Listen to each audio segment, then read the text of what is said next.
Oke, baik, selamat pagi Bapak Ibu Saudara yang kasih Tuhan, Bapak sekalian. Kita bertemu kembali dalam hari Minggu dalam acara berjemaat kita. Nah, sebelum kita kebaktian umum, kita ada sekolah minggu dewasa mempelajari firman Tuhan, ya. Dan coba kita lihat sekarang.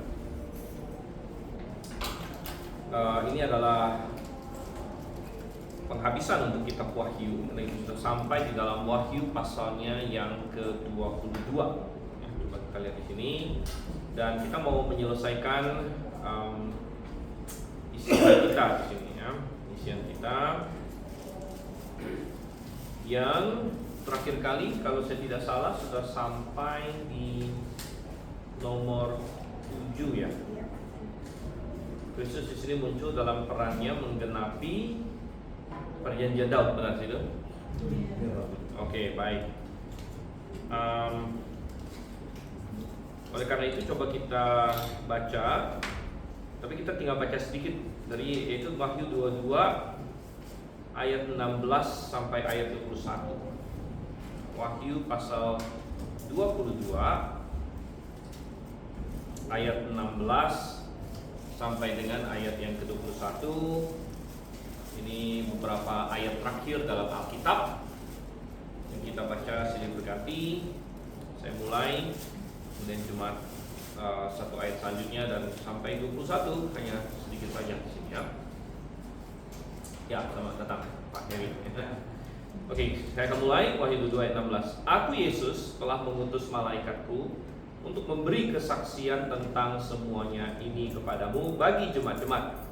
Aku adalah Tunas, yaitu keturunan Daud, bintang timur yang gilang gemilang. Dan lelaki perempuan itu berkata, marilah, dan barang siapa yang mendengarnya, hendaklah ia berkata, marilah, dan barang siapa yang haus, hendaklah ia datang, dan barang siapa yang mau, hendaklah ia mengambil air kehidupan dengan cuma-cuma.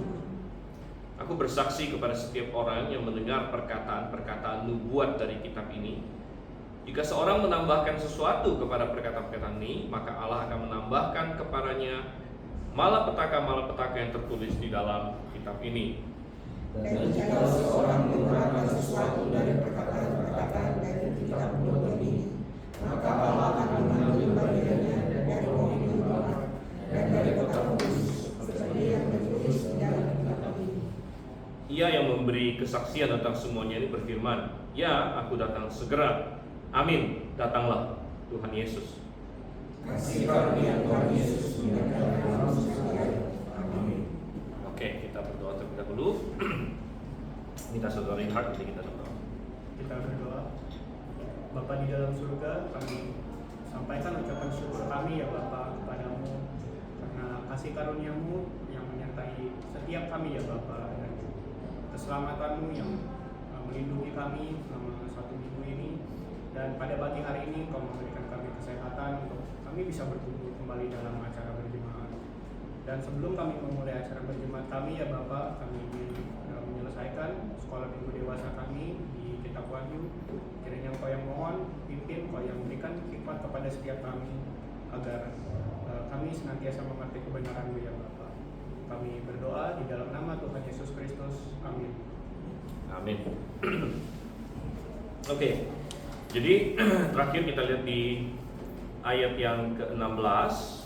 Di situ kita bicara mengenai Yesus Kristus, ya, sesuai dengan isian kita terakhir di ayat 7. Di situ Kristus muncul dalam perannya menggenapi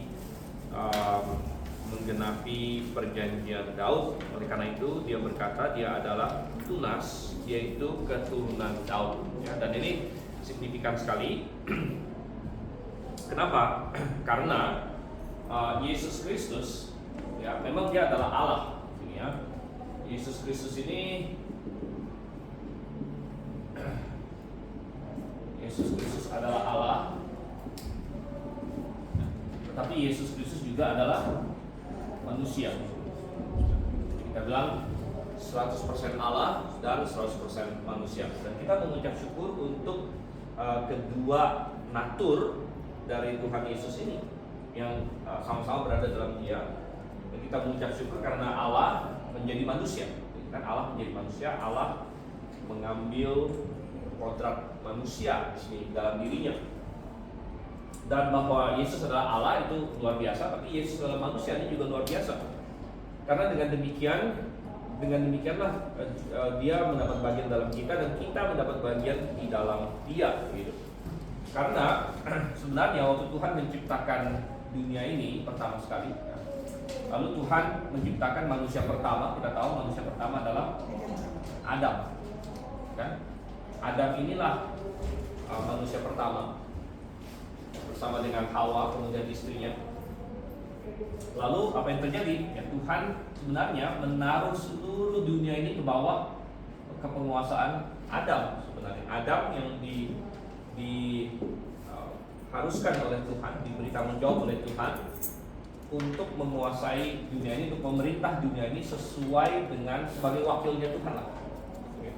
Jadi Adam seharusnya menjalankan kepemerintahan Tuhan atas dunia ini, begitu. Dia adalah wakil Tuhan. Nah, tetapi kita tahu bahwa Adam gagal. Ya, Adam gagal sehingga manusia jatuh dalam dosa. Ya, jatuh dalam dosa, dan ketika manusia jatuh dalam dosa, maka seluruh alam semesta ini ikut jatuh bersama dengan dia. Oleh karena itu dalam kitab Roma misalnya kita membaca bahwa seluruh ciptaan ikut mengerang dan ikut sakit bersalin dan lain sebagainya. Ketika manusia jatuh dalam dosa, bukan hanya manusia yang kena, semua alam kena. Ya, binatang juga kena dan sebagainya. Karena itu semua ada di bawah kuasanya Adam sebenarnya. Dan sejak saat itu sebenarnya dicari ada manusia mana yang mampu untuk menjalankan apa yang gagal dilakukan oleh Adam, yaitu memerintah dunia ini dengan baik. Ya, ternyata tidak ada. Dan Tuhan habis itu membangun namanya pemerintah-pemerintah, sehingga ada berbagai raja-raja, ya, raja-raja yang memerintah. Ya, bukan saja atas dunia ini, bahkan atas umat pilihan Tuhan, yaitu siapa? Israel, ya. Umat pilihan Tuhan itu Israel. Jadi pemerintah, gitu. Tapi semuanya gagal. Semuanya gagal. Bahkan raja pertama dari Israel, masih ingat siapa nama raja pertama? Saul. Raja pertama adalah Saul. Dan raja pertama Saul ini ternyata gagal juga. Ya, ini adalah raja yang diinginkan manusia. Dan menurut hemat manusia, Saul ini raja yang hebat, begitu. Dari sisi fisiknya dia hebat, dari sisi sebenarnya jago berperang juga, boleh dibilang jago berperang, ya. Pokoknya dari segi fisik, dari segi militer, politik, ini adalah raja yang sudah bagus menurut ukuran manusia. Tetapi menurut Tuhan tidak. Sehingga akhirnya Tuhan bilang, aku mencari seorang yang berkenan di hatiku, yaitu siapa? Daud. Nah, Daud di sini. Ya. Lalu Tuhan mencari seorang Daud. Ini adalah raja yang Tuhan taruh, raja yang Tuhan mau, begitu. Dan namun akhirnya kita tahu bahwa walaupun Daud memang raja yang Tuhan inginkan, namun Daud sendiri tidak sempurna. Daud tidak sempurna. Daud ada jatuh dalam dosa juga dan sebagainya. Sehingga Tuhan menjanjikan, nah inilah di dalam 2 Samuel pasal 7, Tuhan menjanjikan ada keturunan Daud, ya. Keturunan Daud atau disebut sebagai anak Daud yang akan memerintah sampai selama-lamanya, yang tahtanya akan kekal.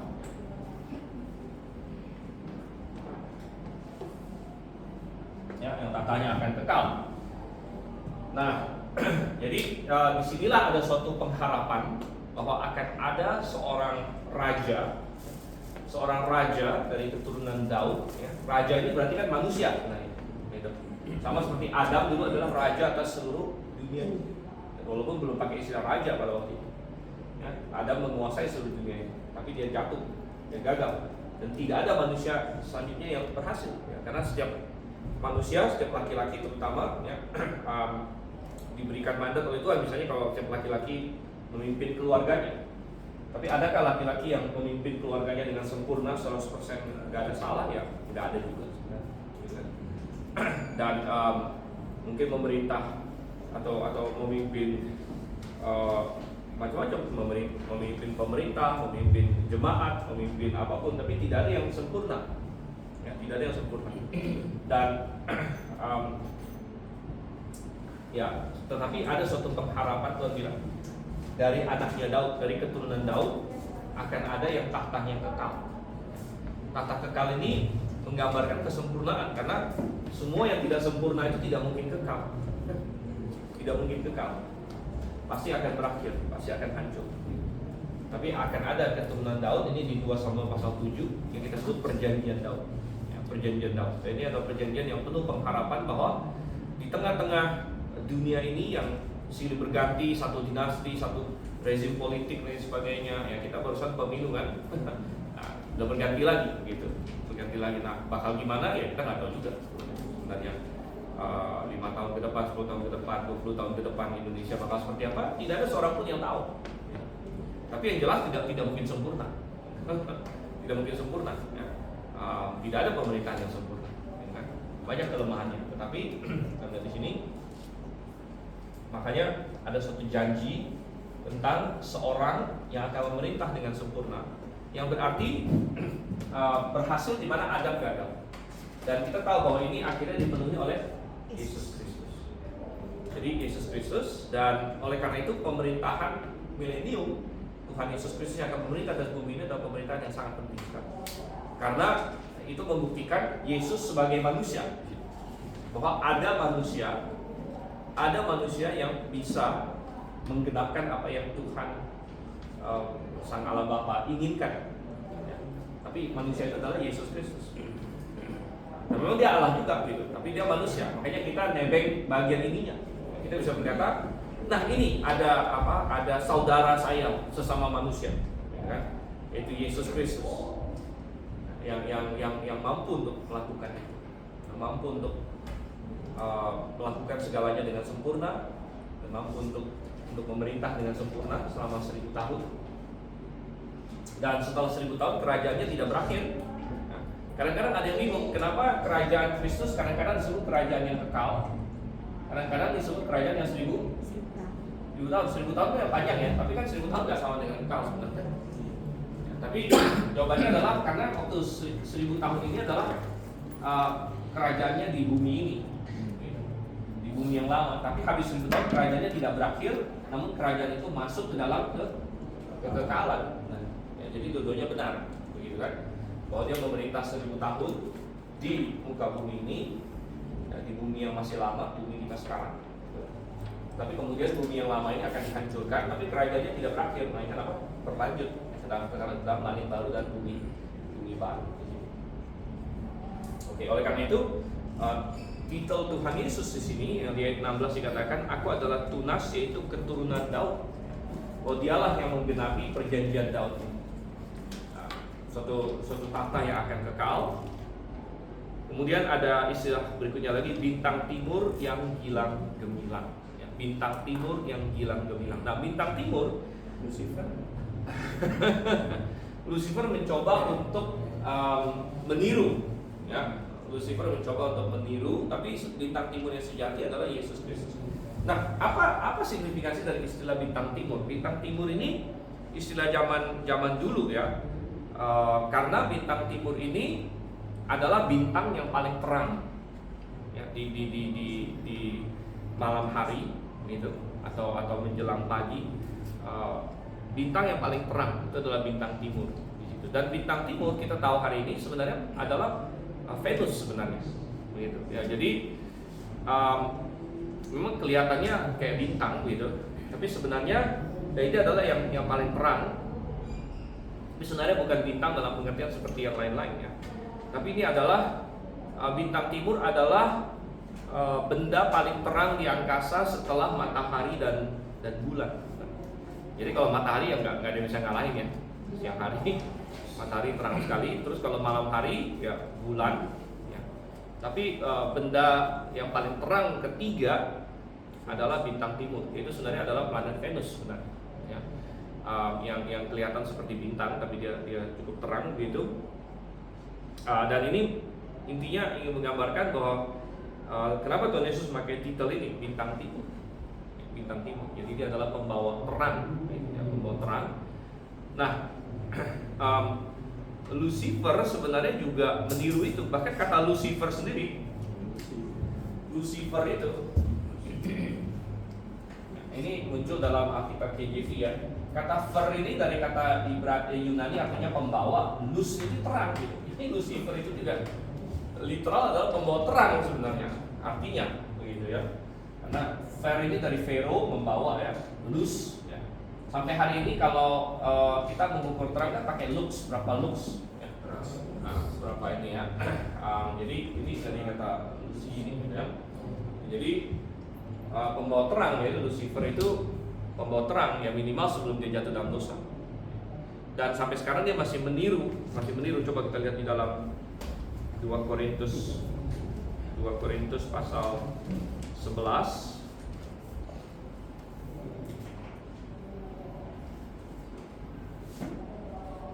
Oke. 2 Korintus 11 ayat 13 dan 14. 2 Korintus 11 ayat 13 dan 14 saya bacakan. Sebab orang-orang itu adalah rasul-rasul palsu, pekerja-pekerja curang yang menyamar sebagai rasul-rasul Kristus. Hal itu tidak usah mengherankan, sebab iblis pun menyamar sebagai malaikat terang. Iblis pun menyamar sebagai malaikat terang. Oleh karena itu kita sering bilang bahwa orang bilang dia ketemu Tuhan Yesus, apa tandanya? Oh, terang katanya. Itu tidak menjadi suatu jaminan begitu ya. Tidak menjadi suatu jaminan bahwa oh kamu mendapat suatu pengalaman lalu di ruangan kamu terang-terang begitu, oh itu berarti itulah Tuhan Yesus. Ya, karena iblis pun menyamar sebagai malaikat terang. Ya, jadi kita tidak bisa dari faktor itu aja gitu. Oh, saya ketemu dia terang-terang. Itu sangat mudah dibohongin kalau begitu ya. Hollywood juga bisa bikin terang-terang seperti itu. Jangankan iblis, bagi iblis gampang sekali kan? Untuk menyamar sebagai malaikat terang ya. Tapi iblis sering menyamar ya, oleh karena itu yang bisa kita pegang sebenarnya adalah firman Tuhan. Firman Tuhan ini yang objektif ya. Oke, kembali lagi ke Wahyu pasal 22. Nah, ayat yang ke-17 di sini, roh dan pengantin perempuan itu berkata, marilah ya. Jadi marilah ya, barang siapa yang mendengarnya hendaklah ia berkata, marilah. Barang siapa yang haus hendaklah ia datang. Barang siapa yang mau hendaklah ia mengambil air kehidupan dengan cuma-cuma. Nah, ini masuk ke poin 8 kita. Ada undangan yang terbuka. Ada undangan yang terbuka untuk keselamatan. Undangan yang terbuka di mana roh di sini mengacu pada Roh Kudus tentunya. Berkata, marilah ya. Dan barang siapa yang haus hendaklah ia datang. Barang siapa yang mau hendaklah ia mengambil air kehidupan. Jadi apa yang diajarkan ayat ini adalah bahwa Tuhan mengundang siapapun untuk diselamatkan. Dan ini adalah undangan yang sangat signifikan berkaitan dengan apa yang disingkapkan dalam kitab Wahyu. Karena kitab Wahyu sudah memberitahu kepada manusia apa akhir atau nasib dari semua manusia. Bahwa nasib manusia itu hanya dua. Ya, kalau kita baca dari akhir pasal 20 sampai dengan pasal 21-22. Di mana di akhir pasal 20 ada di situ lautan api. Ada di situ orang-orang yang mengalami kematian kedua. Ada di situ orang-orang yang tidak ditemukan namanya dalam kitab kehidupan yang dilemparkan ke dalam lautan api. Itu satu opsi. Dan Tuhan berkata, kamu bisa pilih ini. Tapi kemudian pasal 21-22 kita disuguhkan gambaran yang berbeda sekali. Gambaran kemuliaan, ada langit baru, bumi baru, ada Yerusalem baru, ada sorga yang begitu indah, ya, suatu kota yang tidak bisa kita bayangkan, yang sampai hari ini pun ya sudah beberapa minggu lalu kita bilang kita sulit membayangkan ya kota yang sedemikian hebat, yang tingginya 2.400 km minimal, jalan-jalannya dari emas katanya. Ya, kita tidak bisa membayangkan arsitektur seperti apa yang dipakai oleh Tuhan ya. Kita tidak memiliki kata-kata untuk itu. Suatu kemuliaan yang luar biasa. Jadi di kitab Wahyu kita sudah dikasih tahu ini ya, dua opsi ini. Akhir dari manusia itu seperti apa begitu. Adalah suatu klise bagi manusia untuk berkata misalnya yang akan mati gitu ya. Dan ya siapapun memang akan mati suatu hari ya, tapi klise untuk berkata ya kita tidak tahu apa yang akan terjadi. Di antara orang dunia kan sering begitu kan. Ya, kita tidak tahu apa yang akan terjadi gitu kan. Ya. Jadi tidak pernah ada orang yang mati terus balik lagi kasih tahu kita. Ya. Tapi sebenarnya ada, gitu. Sebenarnya ada, yaitu Yesus Kristus. Ya, Yesus Kristus sudah mati, dia kembali lagi, dia hidup lagi. Ya. Dia memberitahu kita persis apa yang akan terjadi. Dia memberitahu kita opsi-opsinya. Ya. Dia memberitahu kita pilihannya. Dia memberitahu kita bahwa kita membutuhkan juru selamat. Nah, tetapi ini semua lalu disignifikan bahwa di terakhir dari kitab ini, bagian-bagian terakhirnya, Tuhan berkata, oke, kamu sudah dengar semuanya dari Kejadian sampai Wahyu. Kamu sudah dengar Injil, kamu sudah dengar di Kejadian manusia jatuh dalam dosa. Kemudian bagaimana dosa itu begitu merusak manusia. Kita baca itu di seluruh Alkitab. Bahkan di umat Tuhan pun, kitab hakim-hakim, mereka jatuh terus. Di kitab raja-raja, dari raja yang bagus, makin lama makin jelek. Di seluruh Alkitab sudah digambarkan kegagalan manusia. Sampai kepada Kalvari di Injil, ya, Matius, Markus, Lukas, Yohanes. Bagaimana Yesus Kristus datang untuk mengerjakan keselamatan itu. Lalu kitab surat-surat menggambarkan bagaimana manusia yang percaya kepada Yesus memperoleh kekuatan untuk hidup. Sampai kepada kitab Wahyu, mana diceritakan akhir dari dunia akan seperti apa, akhir dari alam semesta ini. Dan terakhir di sini intinya Tuhan hanya bilang, oke, aku sudah kasih tahu semuanya. Sekarang siapa yang mau silakan, gitu loh. Siapa yang mau silakan, siapa yang mau minum dari air kehidupan ini silakan minum, gitu kan. Dan kalau tidak, ya sudah ada akibatnya. Pak, jadi adalah undangan yang terbuka. Itu Yudas gimana Pak? Makanya ada yang bilang katanya ada ditentukan. Saya bilang tidak, Tuhan tidak tentukan, kasih tahu namanya. Saya bilang, kalau bilang ditentukan itu bilang Tuhan tidak makasih. Ya tentu Yudas tidak ditentukan untuk ini ya, untuk apa istilahnya, menjual Tuhan Yesus, begitu ya. Iblis tidak ditentukan untuk menjual Tuhan Yesus. Itu adalah pilihan dia, gitu ya. Itu adalah pilihan dia. Nah kadang-kadang, nah makanya masuk di poin kita yang ke-8 ini, ada undangan yang terbuka untuk keselamatan berbeda dengan konsep Calvinis, gitu. Berbeda dengan konsep Calvinis, di mana dalam konsep Calvinis mereka percaya unconditional election. Nah, ingat bahwa kita percaya election ya, election atau pemilihan. Kita tidak ada masalah dengan doktrin pemilihan, karena Alkitab berkata bahwa Allah sudah memilih kita sebelum tidak dijadikan. Maksudnya begini loh, Tuhan yang mengetahui hati kita bahkan sebelum kita lahir. Sebelum kita lahir pun Tuhan sudah tahu siapa yang akan percaya padanya, siapa yang tidak akan percaya padanya. Dan Anda tahu bahwa Tuhan sudah bekerja dalam hidup kita walaupun bahkan sebelum kita percaya padanya. Yakin itu ya? Sebelum kita benar-benar lahir baru, Tuhan sudah bekerja dalam hidup kita. Ya, saya pernah kesaksian bahwa waktu saya kecil saya mengalami banyak kecelakaan juga, begitu. Saya masih ingat, dan ini yang diceritakan oleh paman-paman bibi saya segala macam waktu saya umur masih merangkak, pernah jatuh dari tangga lantai 2 begitu, jatuh ke bawah. Untung nggak kenapa-napa, gitu kan. Saya pernah ditabrak motor, ya. Waktu saya masih kecil juga, ya, saya pernah hilang. Jadi kalau saya kilas balik, ya, Tuhan, ya, bahkan sebelum saya beriman kepada Engkau pun, Tuhan sudah bekerja dalam hidup saya, begitu ya. Dan jadi pemilihan Tuhan itu bukan suatu pemilihan yang pasif saja, gitu. Tapi pemilihan yang aktif juga ya. Tapi kita bilang bahwa Tuhan sudah memilih kita sejak sebelum dunia dijadikan, itu benar, dan kita tidak perlu malu dengan ini, gitu. Yang kita tolak adalah unconditional. Nah, ini yang kita tolak. Unconditional election, di mana Tuhan sama sekali tidak melihat atau tidak mempertimbangkan respon manusia. Bahkan di dalam skema unconditional election ini dia balik ya, karena dipilih maka orang menjadi percaya. Dan kalau tidak dipilih, karena tidak dipilih, maka seseorang tidak percaya. Ini di dalam skema unconditional election ini, gitu. Kalau kamu dipilih kamu akan percaya, kalau kamu tidak dipilih kamu tidak akan percaya. Begitu bilang, ya kalau begitu berarti tidak ada undangan yang terbuka, gitu.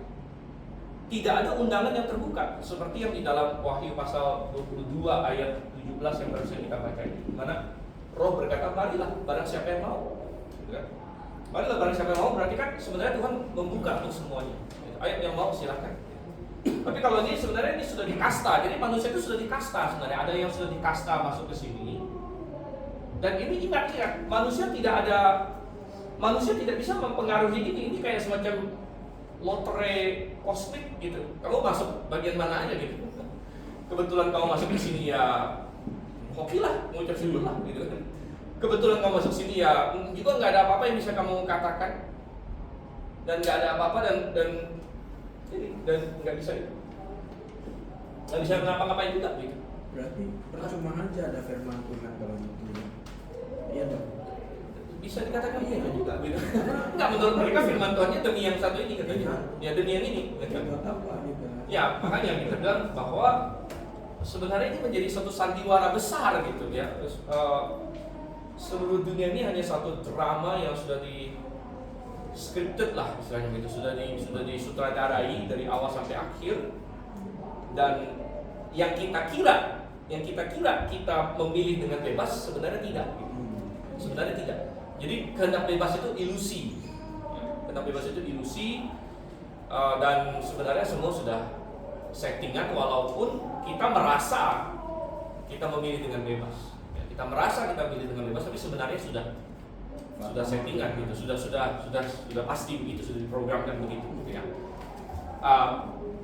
Tapi kita bilang ya ini cara pandang yang salah gitu ya. Makanya dan banyak ayat dalam Alkitab melawan hal tersebut, termasuk Wahyu 22 ayat 17 di sini ya. Jadi ada undangan yang terbuka. Dan yang menarik adalah bahwa yang mengatakan marilah di sini ada dua, yaitu Roh dan pengantin perempuan. Siapa pengantin perempuannya? Ya, orang percaya ya kan. Nah, jadi maksudnya yang mengundang untuk keselamatan itu harus dua, saudara. Dan jadi Tuhan mengundang dan kita juga harus ikut mengundang. Ya, jadi ini tugas kita sebagai pengantin perempuannya Tuhan Yesus. Ya, kita harus mengundang orang-orang. Kita harus mengundang orang-orang. Jadi kalau cuma kita yang mengundang, Roh Kudus nggak bekerja, ya nggak bisa. Nggak mungkin orang bisa diselamatkan tanpa pekerjaan Roh Kudus. Tapi Roh Kudus juga tidak mau dia sendiri yang mengundang. Dia mau apa? Kita ikut mengundang. Oleh karena itu dua-duanya harus jalan. Kita harus bersaksi dan kita minta Tuhan Roh Kudus bekerja ketika kita bersaksi. Begitu kan? Kita mengundang orang untuk datang kepada Tuhan, untuk percaya kepada Yesus Kristus, dan Roh juga bekerja. Roh Kudus bekerja. Oleh karena itu dua-duanya harus jalan. Ya, kita nggak bisa bilang udah Tuhan aja lah yang ngundang. Kita diam-diam aja, nggak bisa begitu. Tuhan mau kita dipanggil menjadi saksi, martyrium. Jadi Roh dan pengantin perempuan itu berkata, marilah. Oke, kemudian masih di poin nomor 8 kita. Selain itu ada peringatan untuk tidak menambahi atau mengurangi firman Tuhan. Dengan demikian menutup apa nih? Menutup kanon, yang menutup kanon kitab suci. Menutup kanon kitab suci itu ayat 18 dan 19. Ayat 18 dan 19. Jikalau ada seorang yang menambahkan sesuatu, jadi tidak boleh menambahkan, maka Allah akan menambahkan padanya malapetaka. Jika ada seorang mengurangkan sesuatu, Allah akan mengambil bagiannya dari. Nah, di sini ada sedikit perbedaan antara TR dengan CT. LAI mengikuti CT, mengambil bagiannya dari pohon kehidupan di ayat yang ke-19 itu kan. Nah, kalau dalam TR, dalam KJV ada bacaan di situ dalam Textus Scriptus, mengambil bagiannya dari kitab kehidupan. Ya, hampir sama sih artinya, karena baik pohon kehidupan maupun kitab kehidupan sama-sama melambangkan ini ya, keselamatan sebenarnya, melambangkan keselamatan. Ya, orang yang boleh makan dari pohon kehidupan itu kan orang yang diselamatkan. Ya. Orang yang tertulis dalam kitab kehidupan juga orang yang diselamatkan. Ya, tapi sedikit ini aja, sedikit berbeda antara TR dengan CT di sini. Ya, mengambil bagiannya dari kitab kehidupan ya, dan dari kota kudus seperti yang tertulis dalam kitab ini. Dan maksudnya apa? Maksudnya orang yang berani ya, mengutak-ngutik firman Tuhan, berani menyerang firman Tuhan, berani nambah-nambahin, berani mengurangi segala macam. Ini adalah ciri khas orang yang belum diselamatkan. Ciri khas orang yang belum diselamatkan dan tidak diselamatkan. Oke, dan ayat 20, ia yang memberi kesaksian tentang semuanya ini berfirman, ya aku datang segera, amin, datanglah Tuhan Yesus. Nah, sedikit mengenai ditutupnya kanon di sini. Nah, kita bisa banyak sekali bahas tentang ditutupnya kanon ya. Oleh karena itulah kita tidak percaya kitab-kitab selanjutnya setelah Wahyu. Misalnya kitab yang tertulis ya. Misalnya kita tidak percaya, contohnya lah ya, kita tidak percaya Al-Quran. Sebagai orang Kristen kita tidak percaya Al-Quran. Kemudian kita tidak percaya kitab-kitab lain seperti kitab Mormon ya, kita tidak percaya kitab apapun yang lain yang mau ditambahkan. Tapi kita tidak percaya juga penambahan lisan ya, penambahan lisan seperti nubuat hari ini. Sebagaimana yang saya jelaskan waktu seminar kemarin, itu adalah serangan yang sangat bahaya ya. Dan oleh sebab itulah juga kita tidak percaya orang-orang yang kasih informasi tambahan tentang surga, tentang neraka. Dulu saya pernah baca satu buku, saya lupa, ditulis oleh seorang perempuan. Kalau saya nggak salah namanya Mary Baxter atau apa gitu, saya lupa namanya ya. Ada seorang perempuan, dia mengklaim ya, dia dibawa Tuhan Yesus tur neraka. Jadi ada yang klaim tur neraka, ada yang klaim tur surga gitu kan. Ini nggak tahu bayarnya sama kalau tur ke negara lain sih ada banyaknya. Lalu dia tur neraka, lalu dia gambarkan neraka itu seperti manusia katanya. Jadi bagian-bagian neraka itu kayak bagian tubuh manusia, jadi ada kaki neraka, lalu masuk ke perut neraka, lalu ke jantungnya neraka segala macam. Lalu dia gambarkan itu, wah dia dibawa Tuhan Yesus katanya ya, melewati ini ya. Saya ingat saya baca bukunya. Lalu ada juga yang klaim tur surga. Ya, tur surga ya, ada klaim dan macam-macam. Ada yang anak kecil mimpi ya, ketemu kakeknya, lalu dikatakan wah ini pasti benar katanya, karena kakeknya cerita sama dia hal-hal yang dia nggak mungkin tahu. Jadi orang tuanya kaget, kenapa anak saya tahu sesuatu ya? Katanya kakek saya cerita sama saya di surga segala macam. Ya, jadi macam-macam. Tapi kita menolak semua ini. Kenapa? Karena semua ini, mereka yang tur ke neraka, tur ke surga semacam ini, mereka memberikan kepada kita sebenarnya informasi yang tidak ada dalam Alkitab tentang neraka dan tentang surga ini. Ya. Yang berarti menambahkan ini. Artinya apa yang tertulis dalam Alkitab seolah-olah belum cukup begitu. Alkitab itu sudah kasih tahu kita secukupnya yang kita perlu tahu tentang neraka, secukupnya yang kita perlu tahu tentang surga. Ya. Lalu Tuhan bilang jangan ditambahkan lagi. Lalu kalau misalnya ada orang pergi katanya ke surga, lalu dia macam-macam. Ada satu tokoh karismatik yang bilang surga itu ada lift Roh Kudus katanya. Ya. Ada lift Roh Kudus, gitu lah. Waduh. Terus dia katanya di surga melihat gudang organ. Jadi maksudnya gini, dia maksudnya organ apa? Organ tubuh manusia katanya. Jadi di situ ada jantung cadangan. Jadi katanya ini siap dikirimkan kepada orang percaya yang dengan iman meminta kepada Tuhan.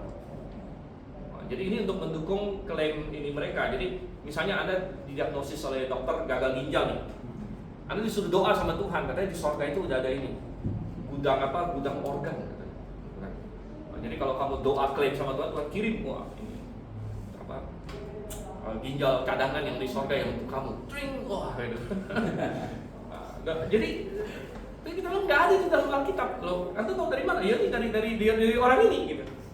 Orang ini menyingkapkan bahwa di surga ada gudang organ katanya, yang tidak ada dalam Alkitab tentunya. Gitu. Dan macam-macam lagi detil-detil yang lain. Ya, dan ya kita bilang bahwa ya, itu menambahkan. Ya, jadi menambahkan, padahal Tuhan bilang jangan menambahkan.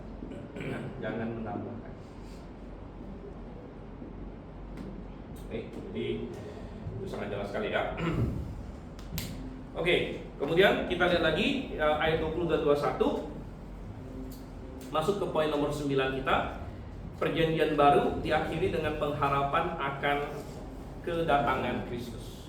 Ya, setelah kita melihat semua yang disingkapkan oleh Alkitab tentang kerajaan Kristus yang akan datang dan langit baru bumi baru, maka sebenarnya bagi kita yang sungguh percaya kepada Tuhan, kita bilang mata kita tidak lagi hanya melihat yang sekarang ini saja, gitu. Karena sekarang mata kita sudah melihat yang begitu jauh lebih indah lagi, dan sehingga yang sekarang sedang terjadi ini, kita tahu ini adalah masanya kita bekerja bagi Tuhan. Ini adalah masanya kita hidup sesuai dengan yang Tuhan inginkan, sehingga kita benar-benar merasa, saya ini benar-benar musafir. Jadi kita di dunia yang sekarang ini bukan rumah kita yang sejati. Ini adalah kita tamu di dunia ini. Nah, sebagai tamu boleh nggak kita bikin kamar kita sedikit lebih enak dan sebagainya? Boleh-boleh aja sih, begitu ya. Bukan berarti kita hidup di dunia ini juga lalu harus jadi kayak seperti rahib yang cukur rambut semua, terus segala macam ya. Jangan itu enggak. Maksudnya gini, kita hidup di dunia ini sebagai musafir, ya. Bukan berarti kita tidak boleh menikmati yang ada di dunia sekarang ini. Boleh-boleh saja, gitu ya. Tapi dengan selalu mengingat ini semua sangat sementara. Ini semua sangat sementara. Ini bukan rumah saya yang sesungguhnya, gitu kan? Dan saya mempersiapkan untuk yang akan datang, ya. Sambil menjalani hidup ini berjalan bersama dengan Tuhan, berjalan bersama dengan Tuhan. Jadi diakhiri dengan pengharapan kedatangan Kristus dan kata apa kata terakhir dalam Wahyu 22 ayat 1? Amin. Amin. Amin. Amin itu artinya benarlah demikian, ya. Setuju ya, atau benarlah demikian, atau kokohlah, begitu. Amin ini sebenarnya akarnya dari bahasa Ibrani sebenarnya. Bahasa Ibrani, jadi artinya mengokohkan atau mempercayai.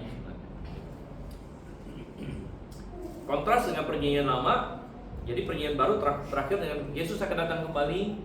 Amin, gitu kan. Kontras dengan perjanjian lama berakhir dengan apa? Coba kita lihat, perjanjian lama berakhir dengan apa? Dengan musnah, ya, dengan kemusnahan, gitu ya. Dengan kemusnahan. Jadi dalam perjanjian lama kata terakhirnya adalah musnah, minimal dalam bahasa Indonesia, ya, memukul bumi sehingga musnah, gitu kan. Dan itu adalah peringatan Tuhan, gitu, peringatan Tuhan. Tapi sebenarnya kalau kita baca pasal terakhir dari Maliaki ini, sebenarnya ada pengharapan juga sih. Ada pengharapan bahwa Tuhan akan kirim nabi, ya, menjelang datangnya hari Tuhan besar dan dahsyat. Ya. Tapi ya di PB di sini berakhir dengan kedatangan Tuhan, kasih karunia dan amin. Nabi Elia ini itu ya, apa namanya? Yohanes Pembaptis itu ya. Yohanes Pembaptis Maliaki ini. Ya. Dan jadi menjelang datangnya hari Tuhan, ya, hari Tuhan yang besar dan dahsyat itu. Jadi hari Tuhan ini kan masa tribulasi sebenarnya, ya. Masa tribulasi, ya. Jadi Nabi Elia di sini sebenarnya Yohanes Pembaptis bisa menggenapinya, begitu, ya. Tapi karena orang Israel menolaknya, ya, maka sebenarnya masih akan ada lagi penggenapan sebelum masa tribulasi itu, atau di dalam masa tribulasi itu. Jadi ada di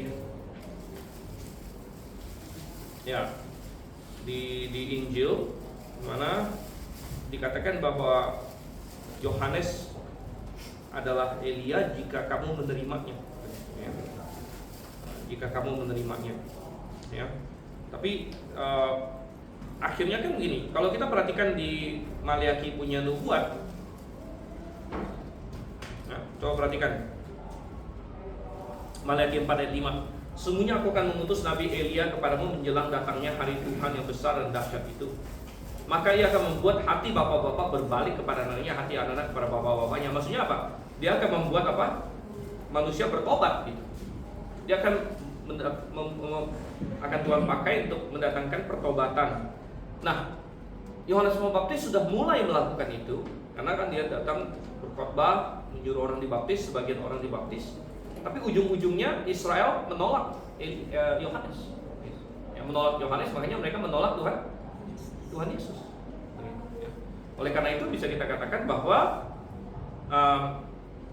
sebenarnya nubuat ini belum digenapi secara sempurna, gitu. Walaupun sudah mulai digenapi oleh Yohanes, gitu ya.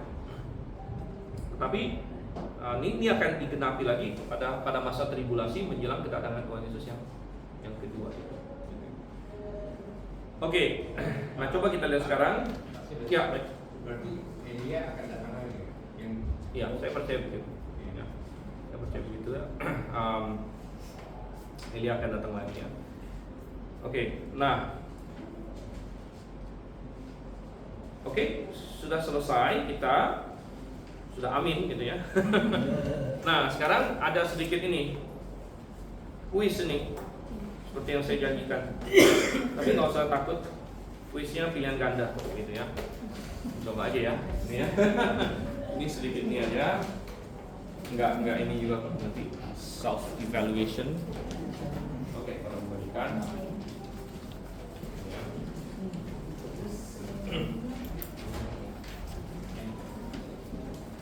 Oke. Jadi saya akan selesai rekaman sampai sini karena kita di fisik ada kuis. Jadi bagi yang ikut di YouTube, sampai ketemu di kelas berikutnya. Dilatih apa di sini? Terserah Bu, mau dilingkarin boleh. Sekarang Ya sekarang aja.